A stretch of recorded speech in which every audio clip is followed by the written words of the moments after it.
Well, hello and welcome to part 3 of my Cthulhu Wars series. I'm actually looking at what I'm calling my Kickstarter extras, so not the expansions, not the core game, not the Omega rulebook. And I haven't done a how to play the game yet because I need to read the Omega rulebook to actually see how the game has changed since the version 1 rulebook I talked about in the previous video.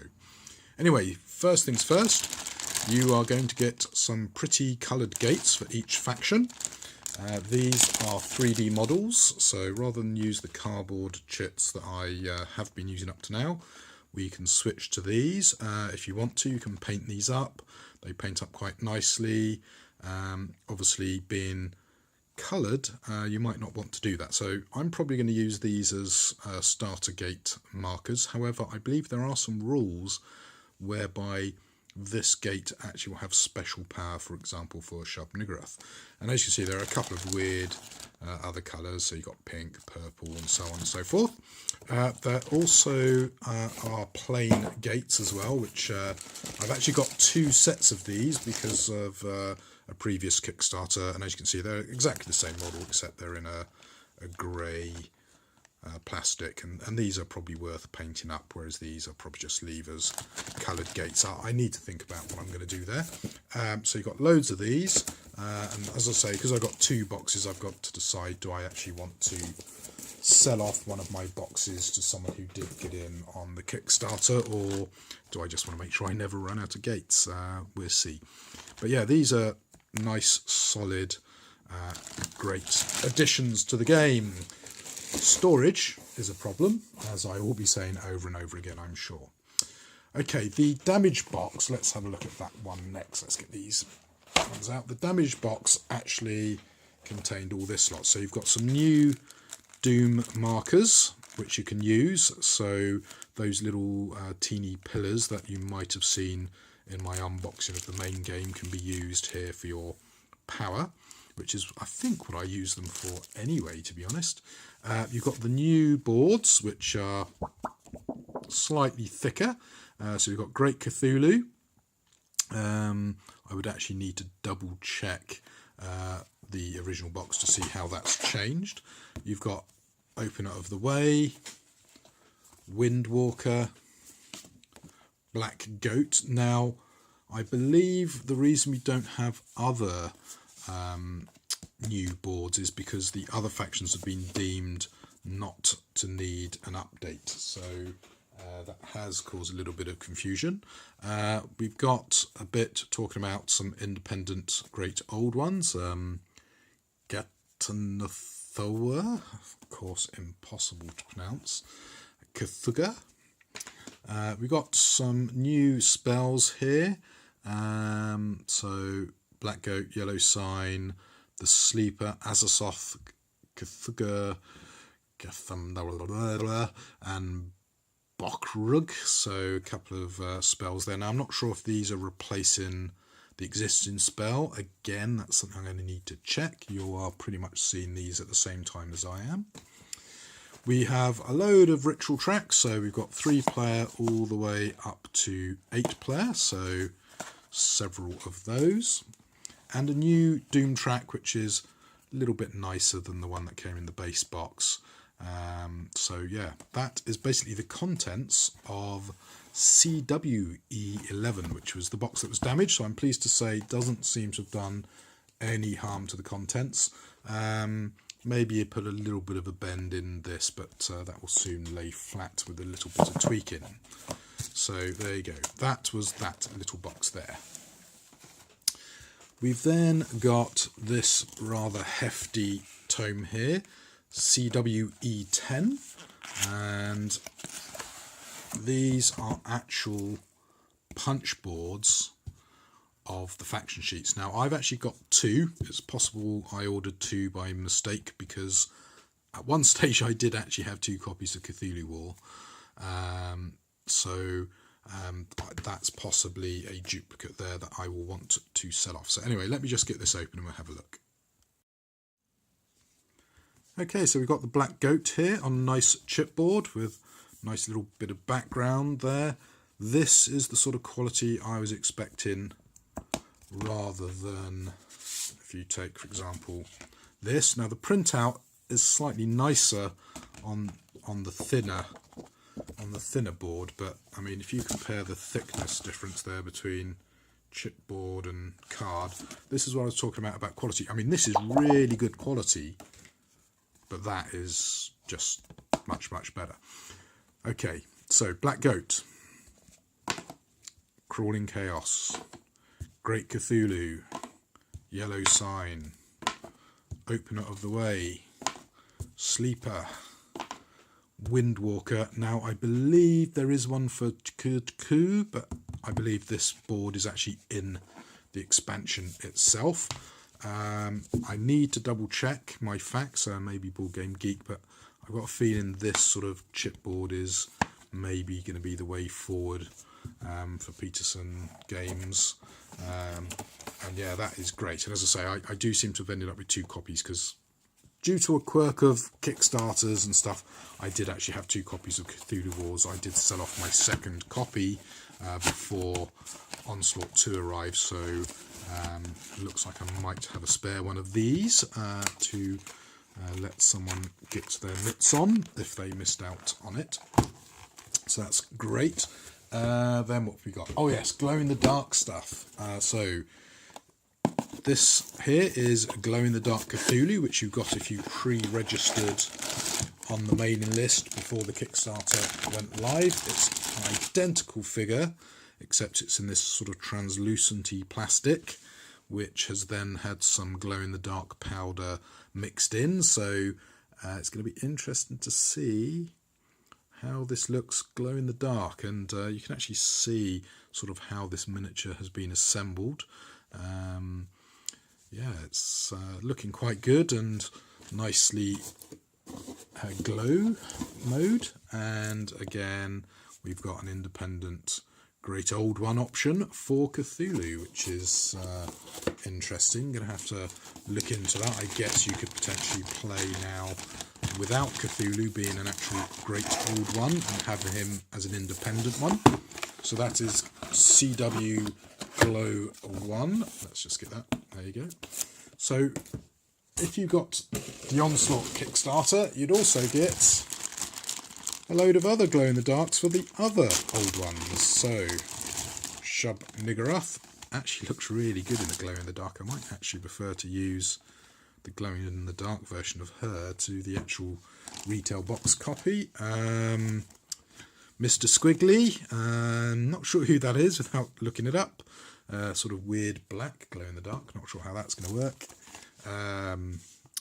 Yes, some other very pink looking thing here.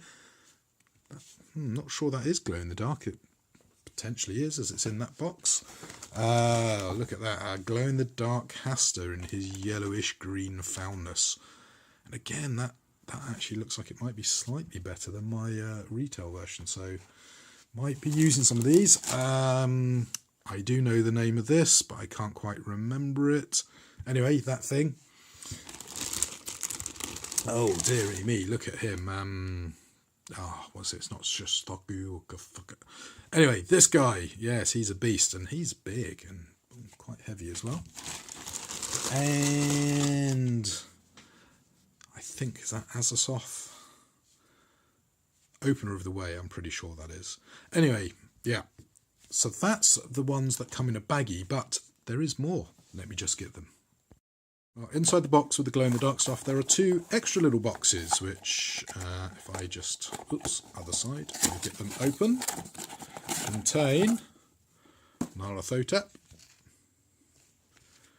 Yeah, he's looking good. I can see me substituting some glow-in-the-dark versions for the normal retail versions, and I think there's King in Yellow and someone else in here. Yes, there's the King in Yellow and the Windwalker. Yes, interesting. Let's have a look at them. Look at all of that lot. Doesn't that look great?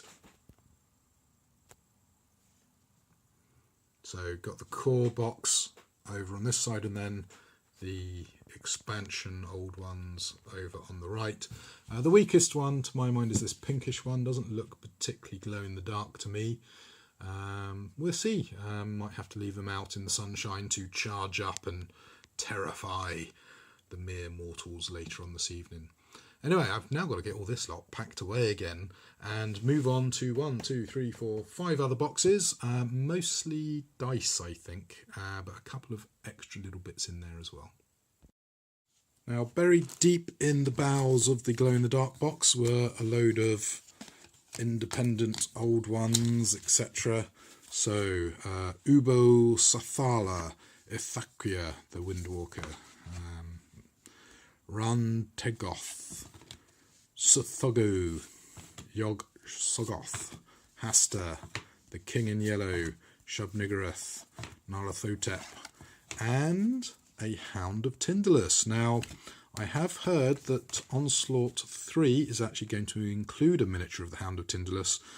This card is actually for a figure that came with a kind of art book, where they did a deal with Sandy Peterson to kind of have a miniature for that. I'm not sure what that is. I need to look that up. It's a little punch-out token of some description. And then we've got a load of kind of spell books, by the looks of it, for, I guess, recruiting the old ones. Now, this is something I haven't really got up to speed with. Having only played the base game, I'm not sure how these guys actually work. I do know you recruit them. I can't remember whether this replaces a spell book or if it's something that you just have to say that you own that great old one. That's something I'm going to have to double check on how the rules for that works. Anyway, that is it for CWGL02. So that leaves us with U8, E15, E13, of which I have 2, because you never can run out of dice, and U6. So let's have a look at all those. Okay, so CWE13 has these custom dice, which are different from the Kickstarter version 1. They seem okay. Couple of blank sides, then I guess a retreat and a kill symbol. So yeah, they seem to roll pretty good, and got quite a few of them. So yeah, fairly even spread of results there. So yeah, that's good. So let's get these back in the box and have a look at the other 3 boxes. Now, CWU6, as far as I recall, is a Kickstarter exclusive, so in theory you will not be able to get hold of this particular option unless you back the Kickstarter, and I wouldn't worry about it too much. It is a totally pointless first player marker, but it's rather cool. It's Mr. Lovecraft himself. There he is, and yeah, it's a nice little miniature, totally pointless. But a nice cool little addition. I guess he takes the place of, I think it's Azalthwaith from Kickstarter version 1. So Onslaught 2, nice HPL little bust there. Okay, now CWU8, again, I think is a bit of a Kickstarter exclusive, although I think it might appear in other Kickstarters. It's got a neutral faction, so you've got a high priest, some cultists, a disc for your doom track, and a power tracker. And I can't remember what these guys are. I would have to look them up, but you've got some weird kind of chaosy bees and this kind of one-armed freakish guy here in Shub-Niggurath colours by the looks of it. So yeah, that's number CWU8. Let's have a look at the other boxes. Now CWE15, this I believe is part of the trapezoid, or trapezium, and contains lots of cool bits. This was a kind of Kickstarter add-on. There is a timer, which is always good if you've got a bit of analysis paralysis. I believe these are the MyGo brain cases. The point markers, very similar to the 3D prints, and I believe that's a 1-pointer. That's a 1-pointer. We got two. Yep, there's a 2-pointer. So they're nice. I don't think they're quite as good as the 3D printed options. You've then got the web markers, which are pretty good. I like those. I got a feeling these are the yellow sign desecration markers. Maybe they're the desecration markers. Maybe they're the filth markers. Need to double check that. That's a little marker. I again prefer the 3D printed option that I've already got. And I think, is that it? No, there you go. We got these little kind of baby aboths or something. I think that's it. I will check and lay everything out, and then you can have a look at it en masse. Okay, so here it is all laid out, the contents of CW E15, trapezium, trapezoid, whatever they called it. So at the back here we got our marker, our sand timer, our webs, our yellow signs. You can get 3D printouts, but I actually think these maybe are a little bit better than the 3D printout options, although they are made out of that kind of resiny plastic, which might need the hot water treatment and just to get them to bend back down nice and flat. So we then got some kind of rubbly markers, possibly filth, our little baby aboth things, our points. Again, I think I'm quite happy with the 3D options I've already got, but if you haven't got any, these are nice little tokens. Again, they've gone with the leafy elder sign, and then your 4 brain cases per faction, and they look really nice. It's going to cause me a bit of chaos as I try and work out how to store everything, because I ideally want to store these with the actual faction itself. So there you go, a nice little addition, well worth the money for me. Hopefully they are going to make these bits and pieces available through retail, because a lot of this stuff is going up on retail, and of course with Onslaught 3 coming, there is the potential option that a lot of this will be available there. Now I think that pretty much covers it for the Kickstarter extras.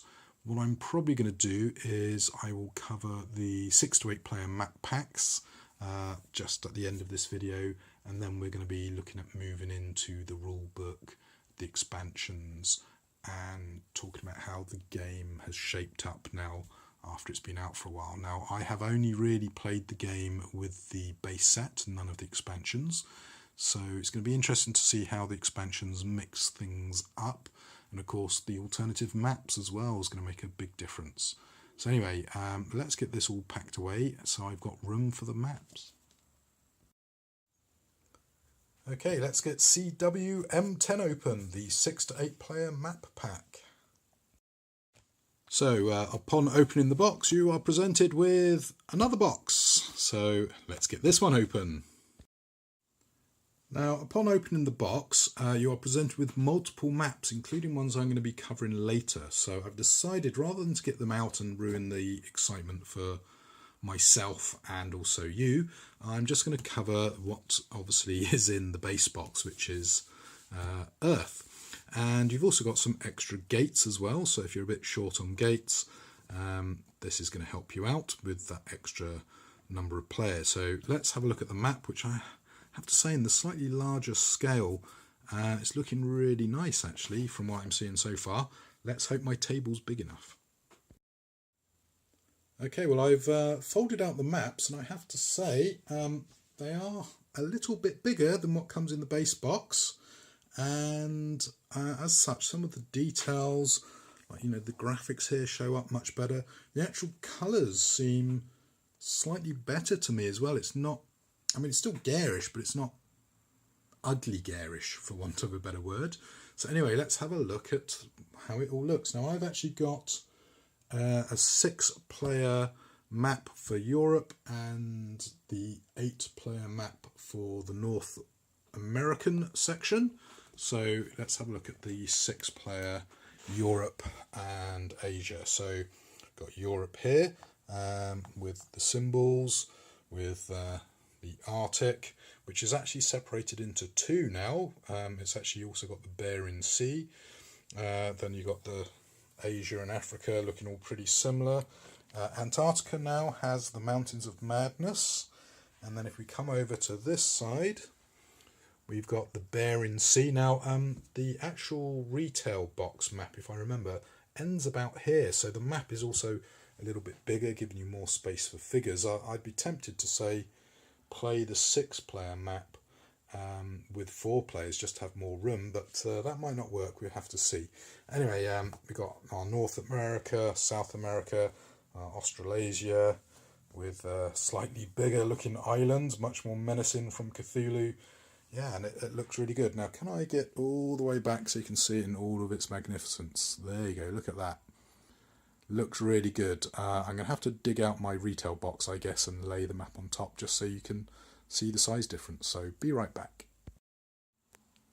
Okay, so wow, there is actually quite a big size difference. So as you can see, all along around the edge, we have some extra space for our map. And if I push this all the way, if I push this all the way into the top corner, there you go. So as you can see, all the way along, and not a bad guesstimate, just short of the words Bering Sea. So yeah, significantly smaller. So the next question is, does this fit in the retail box? Let's have a look. Well, as you can see, the map does just about fix in the box. So as long as you're not putting the original map in, I think you should be able to get both parts of the map in without too much trouble. Anyway, there you go. Okay, well that pretty much covers all the bits I want to talk about in this video. Obviously, haven't played all of them, so it's going to be interesting to see how this shapes up. Can I get 8 players together for Cthulhu Wars? We'll find out, I guess. Now, obviously, all the stuff I haven't talked about over in that box there are the extra maps. So Yuggoth, Dreamlands, Library of Solanio, and the kind of primeval Earth map. But if they're all as good quality as this, I'm going to be pretty happy. Storing them's a bit of a pain because it's a big, heavy old box, trust me. Yeah, and more gates are always good.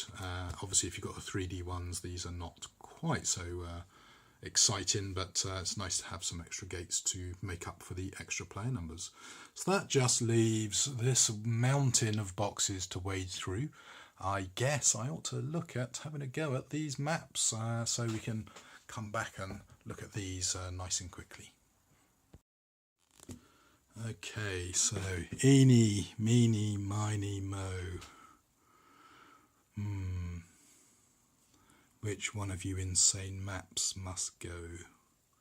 Find out in the next video.